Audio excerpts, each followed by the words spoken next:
Hi. What's your favorite scary movie?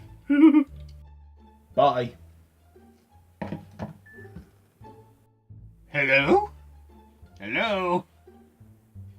I think he's hung up.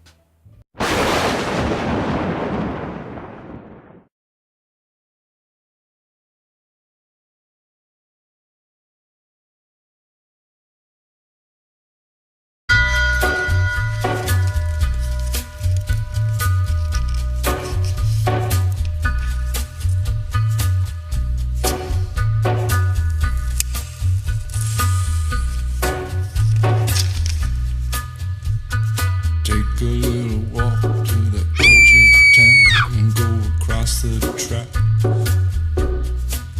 where the viaduct looms like a bird of doom as it ships. Hello there, YouTube, and welcome to this month's Horror Talk.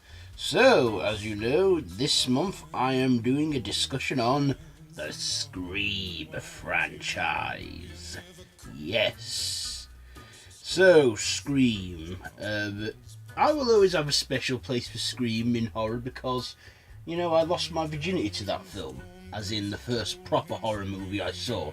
I mean, yeah, before that I saw Scooby-Doo and all that stuff, but, you know, Scream had to be my first real taste of real horror. So, the Scream series. You know, this has had like 4 films and a TV-based show.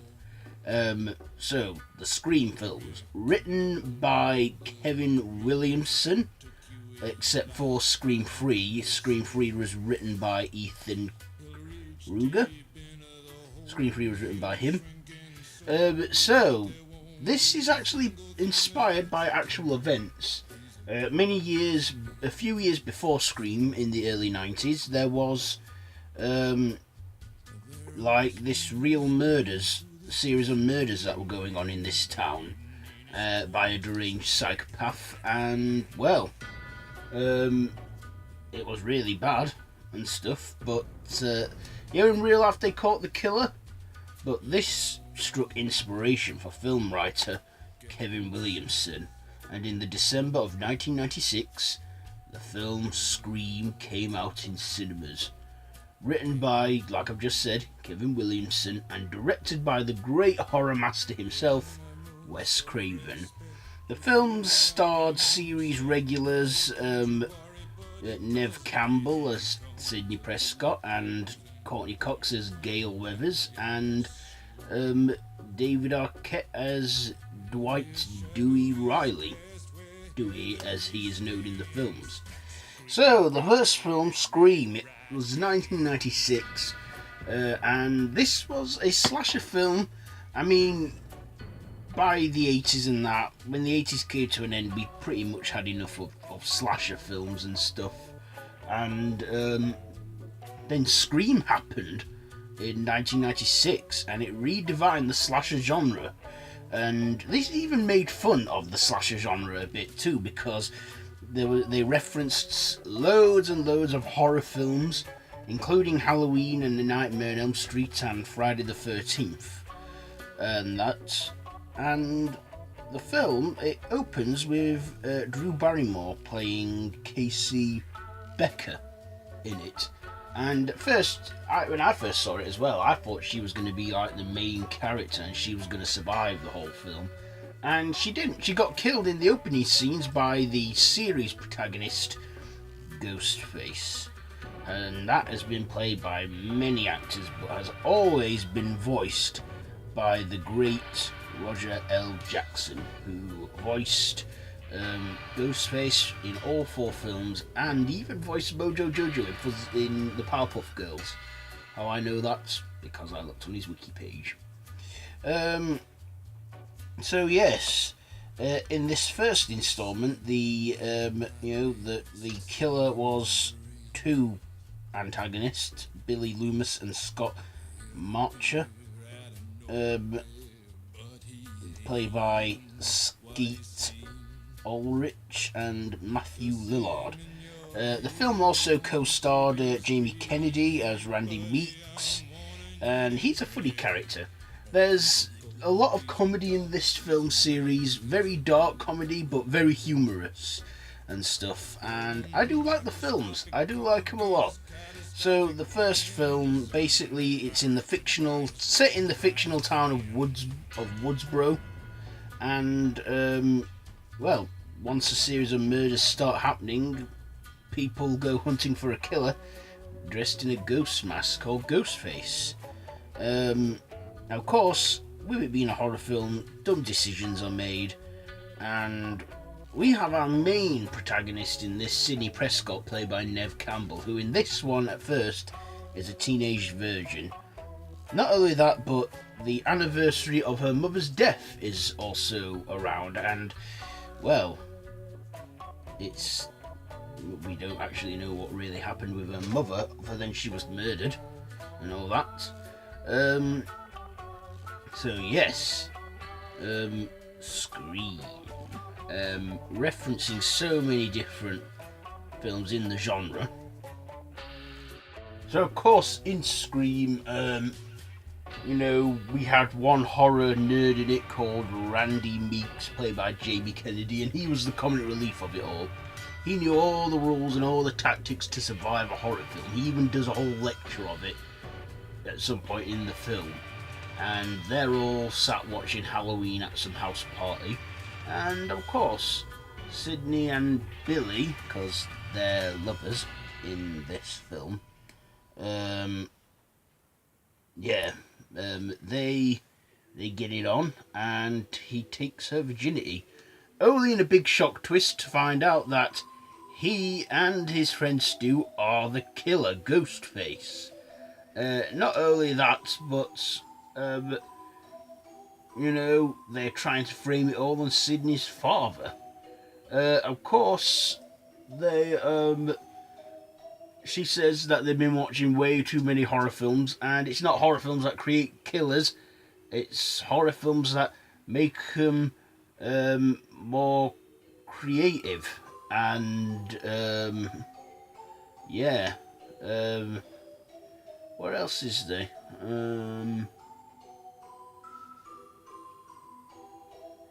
Yes. What the hell's that?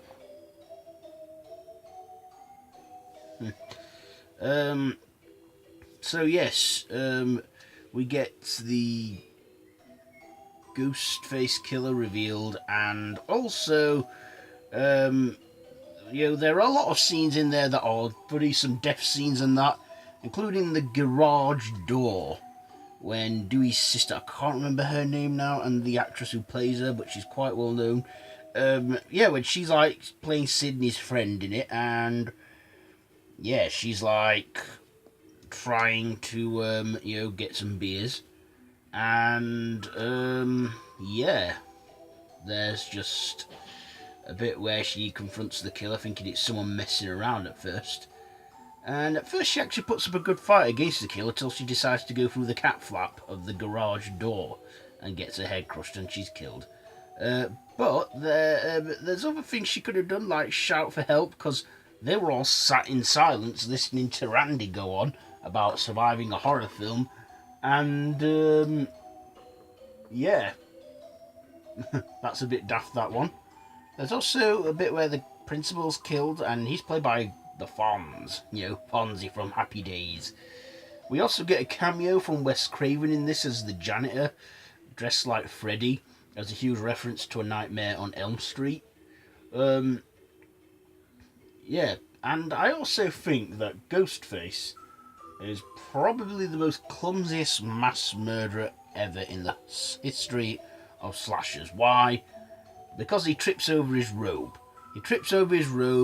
Runs into plants and that. He's just the clumsiest killer ever I've ever seen, and that makes the chase scenes funny. Of course, it's just a funny scenes in that.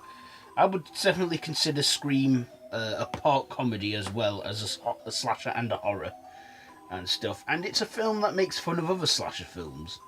So, of course, after that in 1996, it wasn't long before we got a sequel, and in 1997, Scream 2 came out. This time it co-starred Sarah Michelle Gellar, as CC Cooper or something. And it also had Liz Schreiber in it as Cotton Wary, and it also had Timothy Olyphant as Derek Fieldman.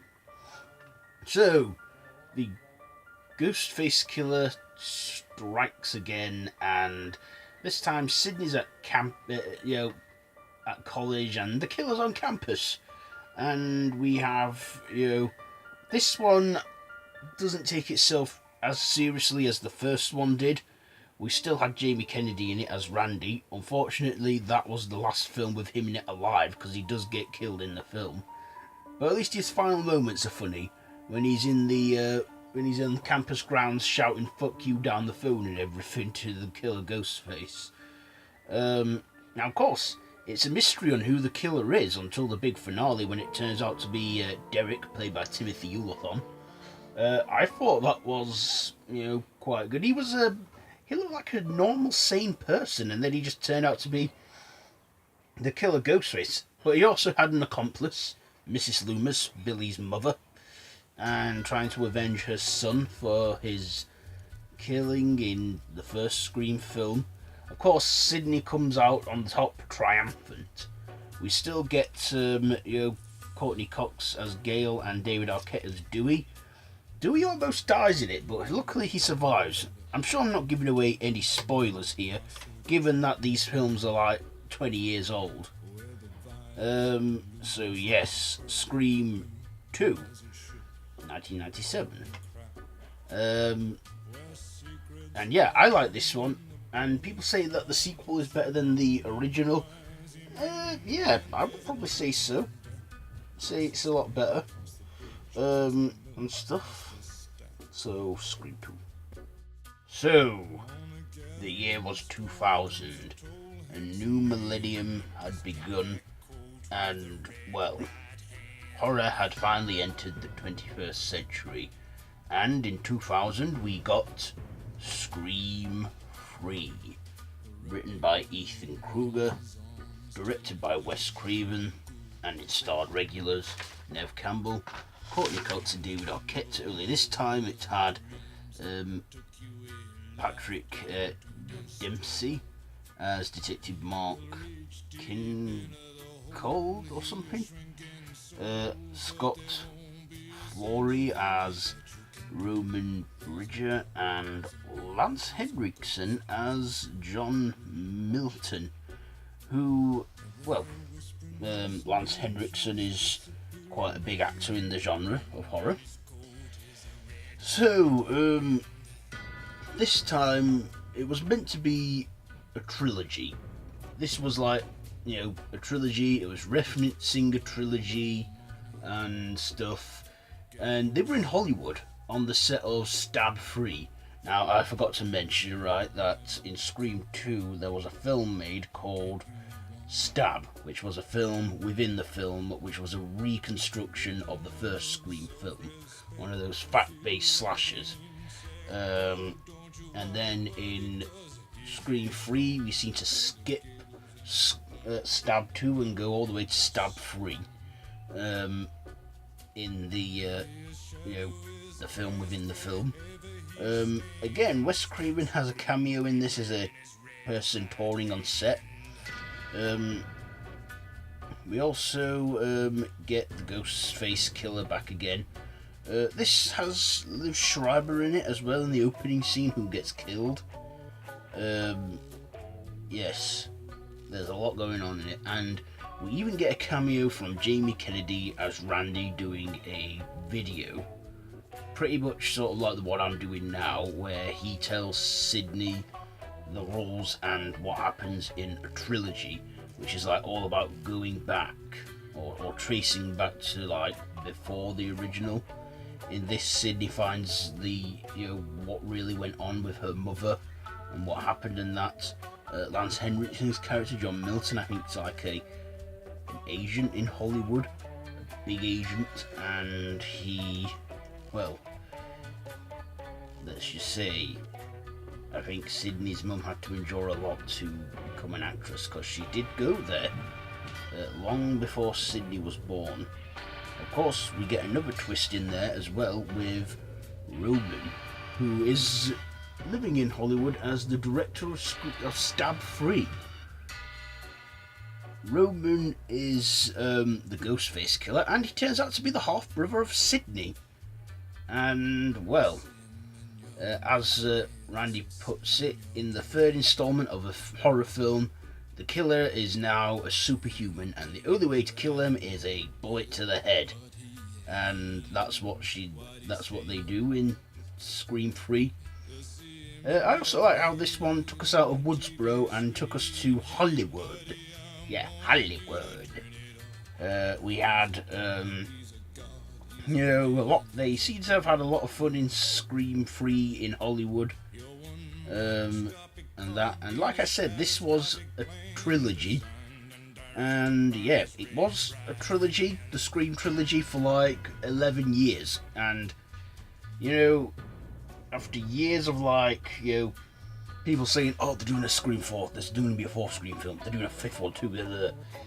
Finally, in 2011, it was finally announced and confirmed that Scream will return for a fourth installment of the slasher series. Yes. And of course, I can't forget that iconic line in the films. What's your favourite scary movie? Of course, Sydney's is herself. So yeah, Scream, in 2011 we got Scream 4, which co-starred Emma Roberts as Jill Roberts, Sydney's cousin. We also got Hayden Panettiere and Rory Culkin. And we also got Eric... I'm going to butcher the name, I'm not going to try and get it right. And it also had Anthony Anderson as a character called Anthony Perkins. Probably a reference to Psycho there. So, the fourth film, they returned to Woodsboro. This was written by Kevin Williamson, but still remained directed by Wes Craven. And was probably one of the very few films that Wes Craven did before he passed away. Because he did die of brain cancer, which was sad and unfortunate. But yeah, Scream 4. To me, it's like everyone had grown up, but it's like everyone still knew what was going on. I mean, this obviously upgraded a lot, such as when it came to phones, because we literally live our lives around phones nowadays, don't we? So yeah, I mean, we are we are a generation now where we are literally living our lives around machines, technology, particularly our phones. And in Scream 4, the killer Ghostface uses that to the advantage, and even disguises their voice with a voice disguiser app. Sidney Prescott is returned home to Woodsboro to sell her book, and of course, Gail in this, she's trying to write a book. Excuse the noise outside. And we also have Dewey returning in this with David Arquette playing him, and they've made they're both married now, Gail and Dewey. I mean, they were married in real life, as I shouldn't need to tell you that, and they did divorce. People thought would it be awkward with them two, but no, they remain friends. And within those 11 years, Scream, the universe of Scream, made at least 7 stab films, and of course through that we also had cameos, such as one from Anna Paquin and Kristen Bell, which were both big at the time for their roles in Heroes and True Blood. So was Hayden Panettiere. I think this was just after Heroes ended. Excuse the noise again if you can hear anything out there. But yes, we got a lot of good kills in this. A lot of good humour in this. I think there was a bit more seriousness to this one than there was other humour in that in the sequels. But there is one funny death scene I do like where Anthony Anderson's character gets stabbed in the head, and his dying words are Fuck Bruce Willis. because they're like just how can I put it? They're just making references to Die Hard or something.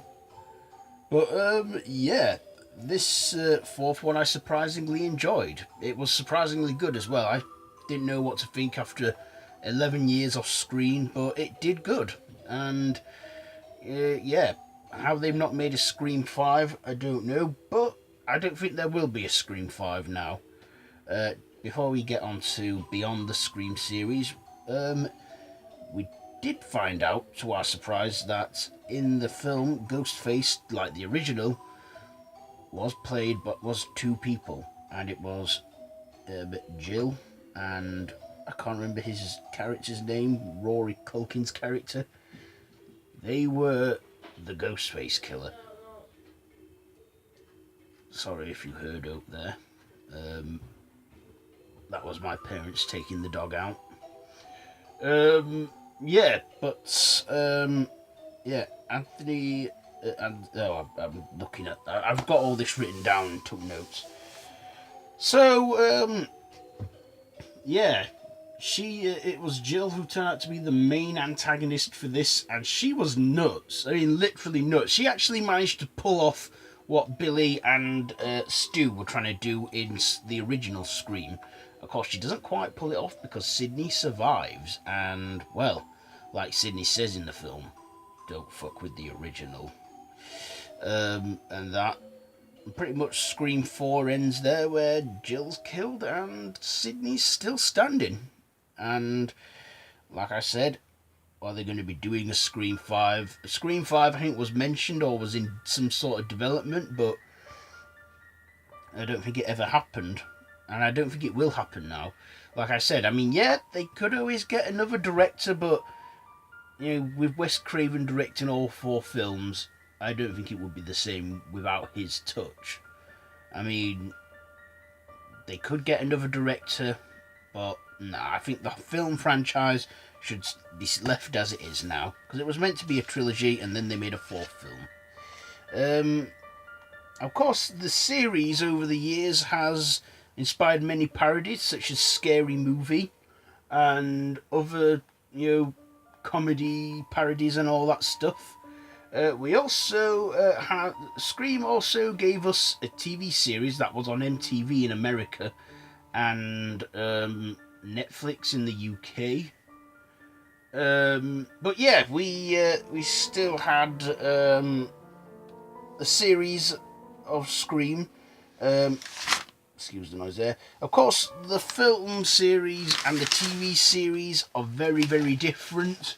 First of all, the town that it's set in isn't Woodsboro. It's I can't remember its name now. Maybe I should have took some notes down on that. But yeah, the Ghostface mask. What the hell went on there? I mean, it is a bit bad.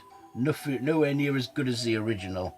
In fact, I would say the only thing that the TV show has in common with the film series is the name of the film and the phone calls and stuff that are in this, and that it's a slasher as a series. And do they work as a TV show? Well, Lakewood. That's the name of the town in Scream the TV show. But obviously it has done well because it got renewed for a 2nd season, and a 3rd season of it is in the works. But yeah, the 1st season I think was I know the first episode was definitely executively produced by Wes Craven before he died. But yes, Wes Craven, there will never be a horror master quite like him, you know, for a while. I mean, we still have some great ones out there, but Wes Craven, it was a shock for me to hear when he died. Okay, so, yeah, the Scream franchise. I don't think there's anything more for me to say on this film series, other than, if you like this video, be sure to give it a big thumbs up. Don't forget to share with your friends. Don't forget to subscribe to the channel if you haven't already, and to hit that notification bell. Also, you can hit me up on social media. I have my Facebook group, the Random Horror Madhouse, linked down below in the description, with my Facebook, just said Facebook group, with my Instagram and my Twitter that you can check out, all down below in the description. So yeah, what do you think about the Scream franchise? What's your favourite one? What's your favourite kill? Let me know all that down in the comments below, and yeah, till next time, don't have nightmares. Come on. Hello? Hello? Is there anybody on the line? God. Well, if no one's answering, I guess I'll go gamble.